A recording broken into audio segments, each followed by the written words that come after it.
My future daughter-in-law didn't tell me I'd been moved off the family table. A mutual friend did, almost by accident, repeating something Marissa had said while finalizing the wedding seating chart. The head table is just for people who matter, she'd told the planner, laughing a little, like it was an obvious thing to say out loud. I didn't say anything when I heard it. I told myself it was probably about space, not about me. Weddings are complicated.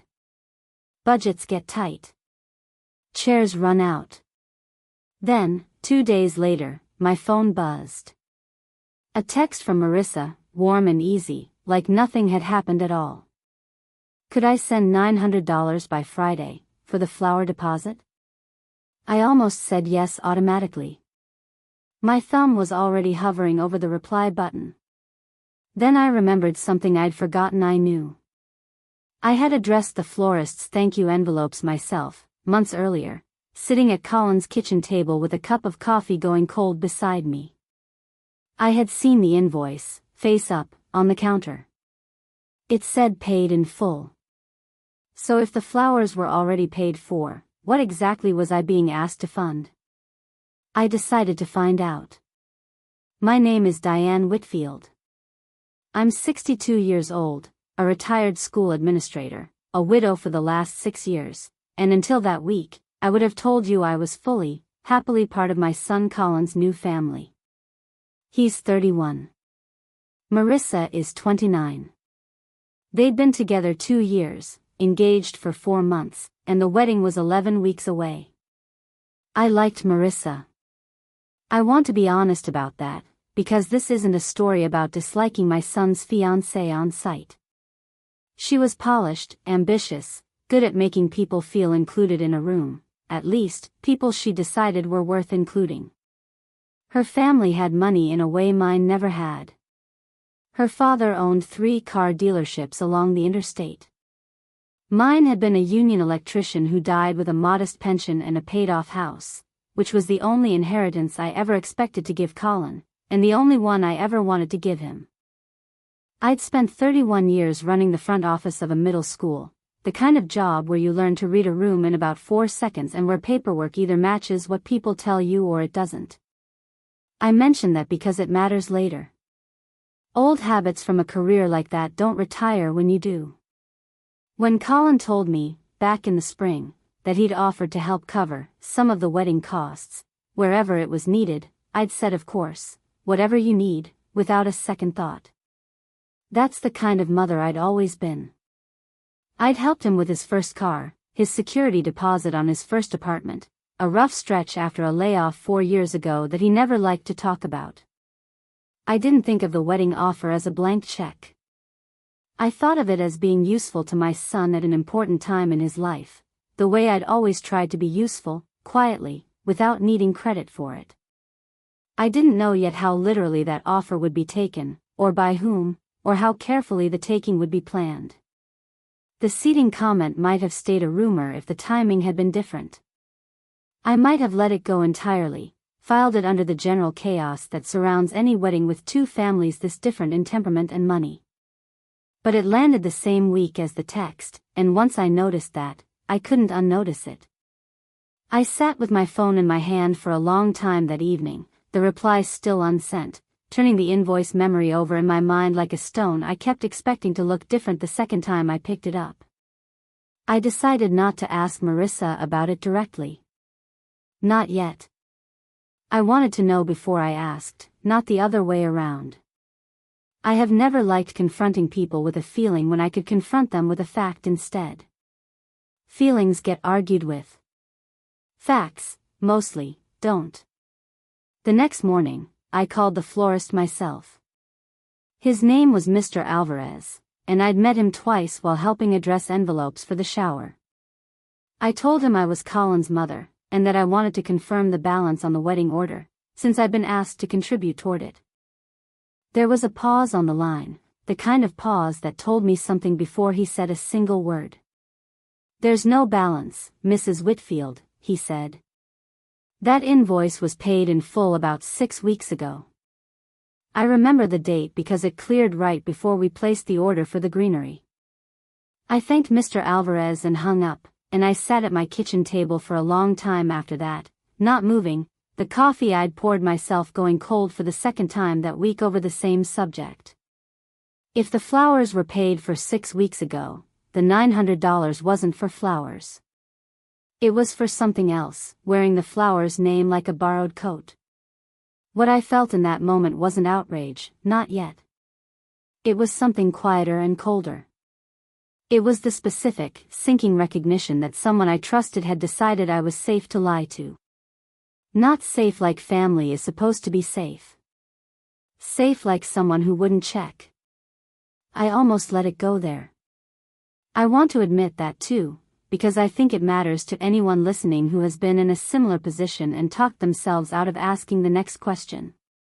I told myself maybe it was a miscommunication, maybe Marissa didn't even know the invoice was settled, maybe some other cost had come up under the same vendor and she just used the wrong word by habit. I have spent a career giving people the benefit of the doubt, and old habits don't leave just because they should. What changed my mind was a phone call I made for an entirely different reason. I called my sister-in-law Ruth that evening, mostly to vent, the way you call family when you need someone to simply agree that something felt off, without expecting them to hand you an answer. I told her about the seating comment. I told her about the flowers. Ruth went quiet in a way that wasn't like her at all. Ruth has never been quiet about anything in the 26 years I've known her.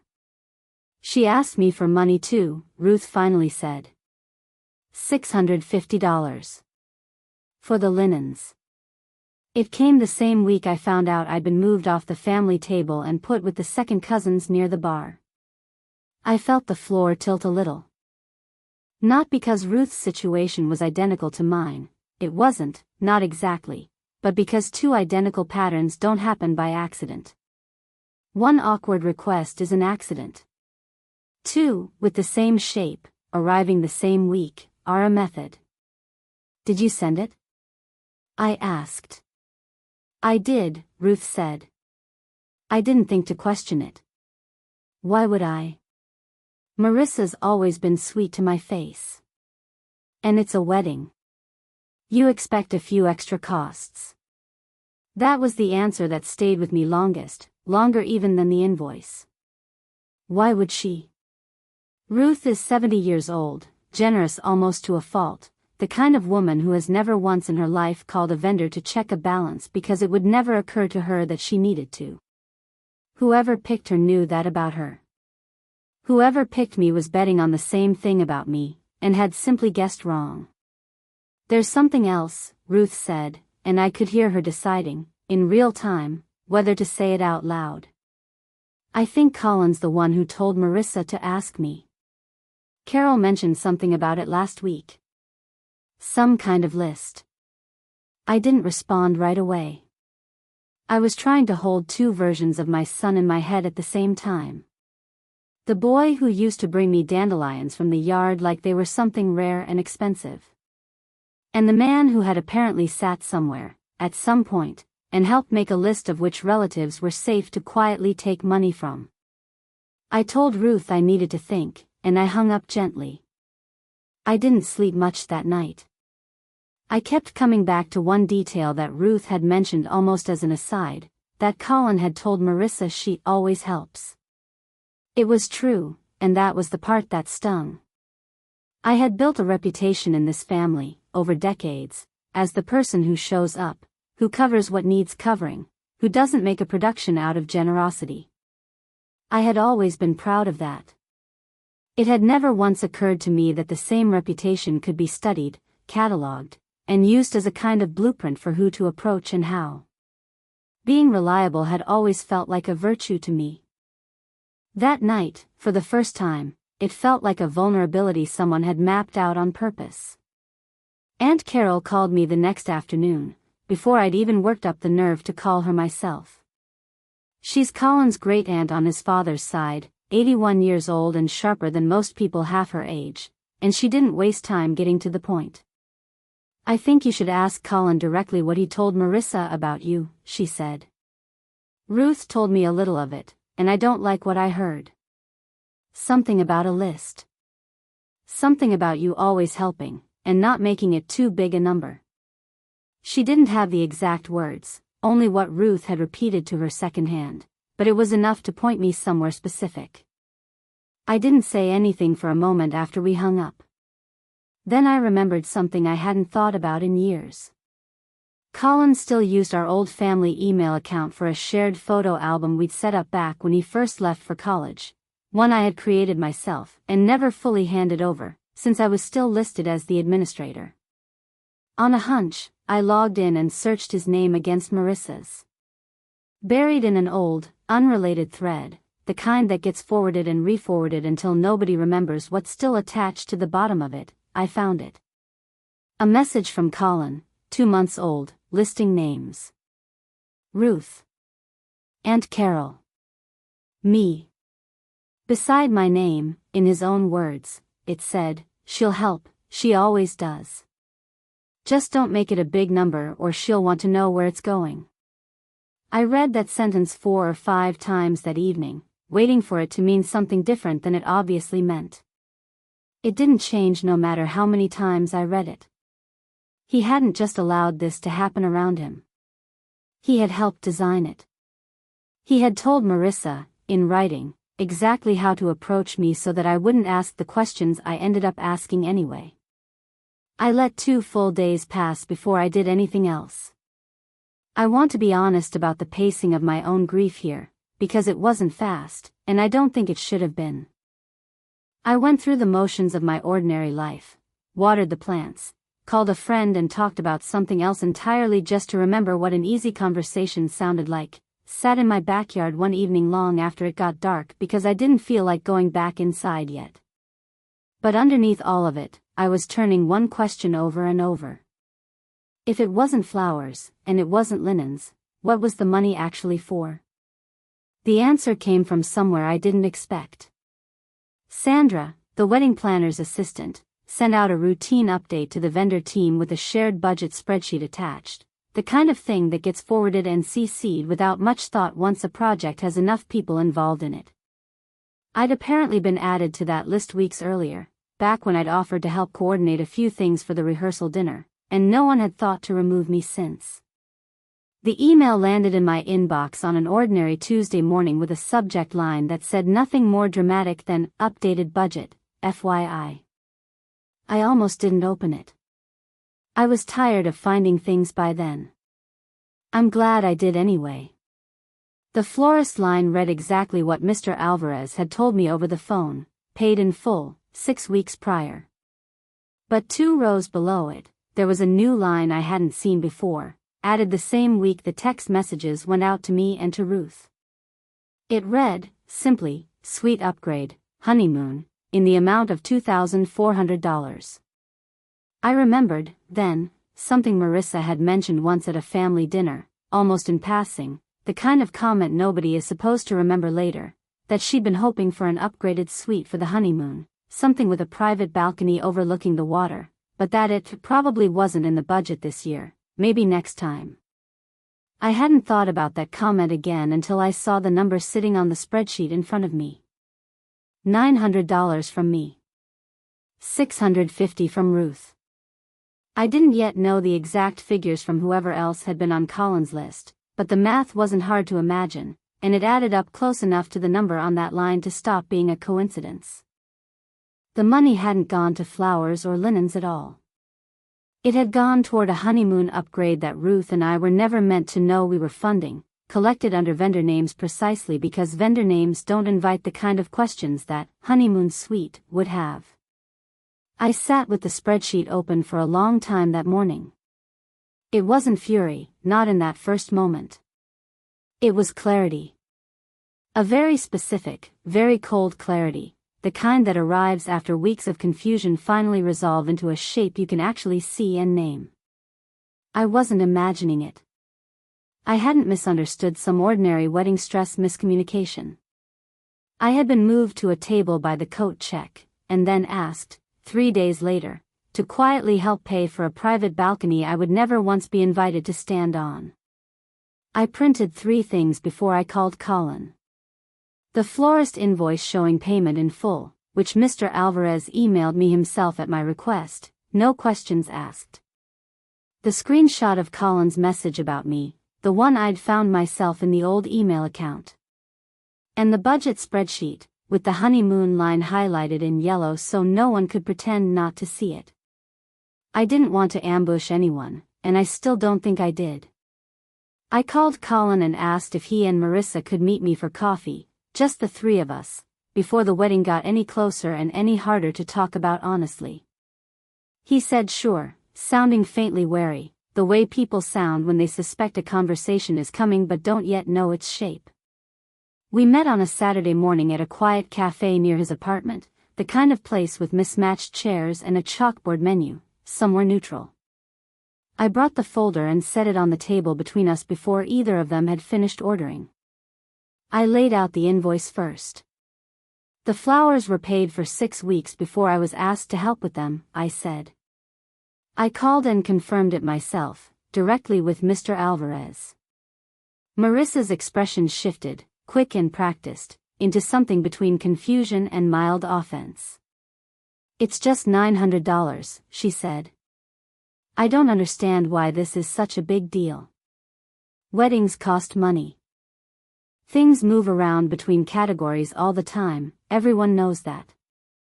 I understand things move around, I said.